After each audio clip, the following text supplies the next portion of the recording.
I firmly believe if Emerson had not come into my life when he did at that time, I would not be here today. He absolutely saved me. So I feel like I owe it to him to give him the best possible life I can.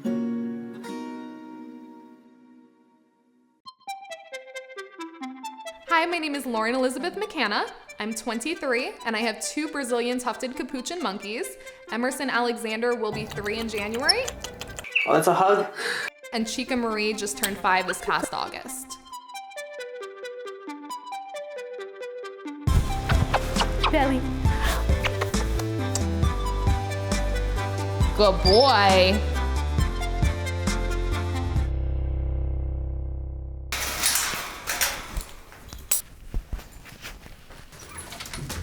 All right.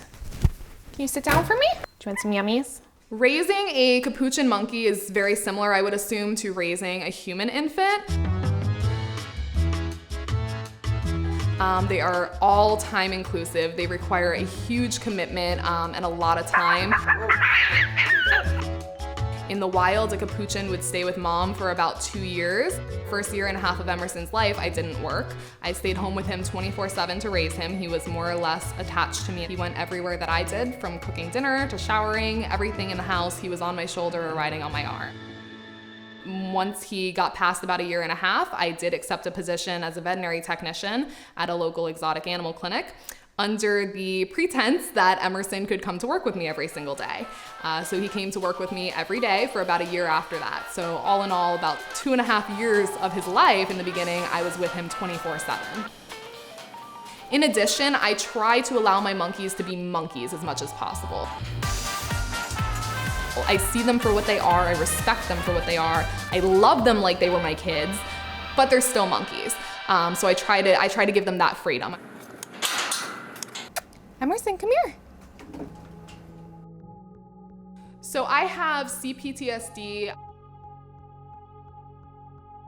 depression, anxiety, and insomnia as a result of sexual assault and domestic violence. Come here. Come here. I am a survivor of both.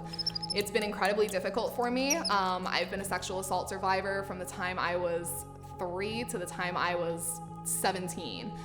So I had a very tough childhood and a very tough adolescence filled with sexual trauma and assault.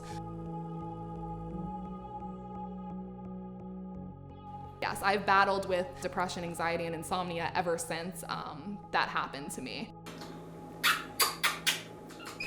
Some nights I don't sleep at all. I have horrible nightmares, flashbacks, night terrors, and Emerson's been a huge help through all of that. That when I have a very hard day or I'm depressed, if I'm crying, he knows. He'll come up to me and give me kisses and climb in my face and want me to kiss his belly, and he starts acting very sweet. If I'm having a panic attack, he curls up next to me and he won't leave my side. I mean, he definitely has the ability to read my emotion, and he's very fiercely protective of me.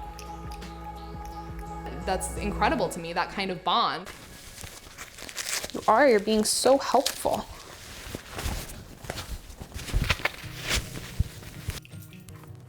Unfortunately, with the way things are now, there's lots of laws regulating us being able to have them in public like you can with service animals. Look. Look. Of course, I can still have them in public under my exhibition licenses with the state and federally, but it's a constant battle. I'm very pro people keeping them. However, that being said, I feel like if we're going to keep them in captivity, we owe it to them to do it right. People need to take the time to educate themselves and really work hands-on with the species that they're wanting to acquire before they bring the monkey home. The time to educate yourself is before an animal like that comes into your house. Cheek again. Yes, good boy. I got into exotic animal training when I realized there was a huge need in the primate community for assistance and for information. A lot of states are not like Florida. In Florida, we have very tight regulations when it comes to acquiring a primate. In some states, there are no regulations. People can just go out on impulse and buy a monkey from a breeder and no questions asked. Can you put your money away? Put your money in the piggy bank. So there's a huge need for training. And my previous background training primates and working as an exotic animal trainer, I've kind of specialized it now to work in the private sector with primate owners. Yay! Hand it to me.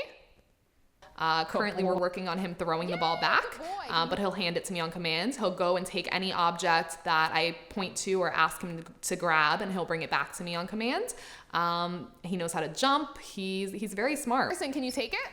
So he knows when I ask him to take it, that's to pick up an object, whether it's a household object or we practice with one of his toys, obviously, to condition the behavior, but he knows to bring me things on command. And then when I ask him to hand it to me, he'll give me that object. Boy, and the noise he's making is very submissive. He's submitting to me and letting me know that he's not gonna touch it.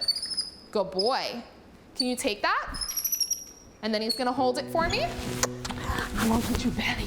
I live in Florida now, but I mean, I see Tennessee or South Carolina in our future. A lot of land, a big cage for my monkeys, even larger than I have now. Just a happy family. That's all I've always wanted in life. My biggest dream is a nice house, a husband, my monkey family, maybe kids someday. Just the average American dream. I never wanted anything special. I just, I wanted my happy little family. And in this case, my happy family includes 2 monkeys.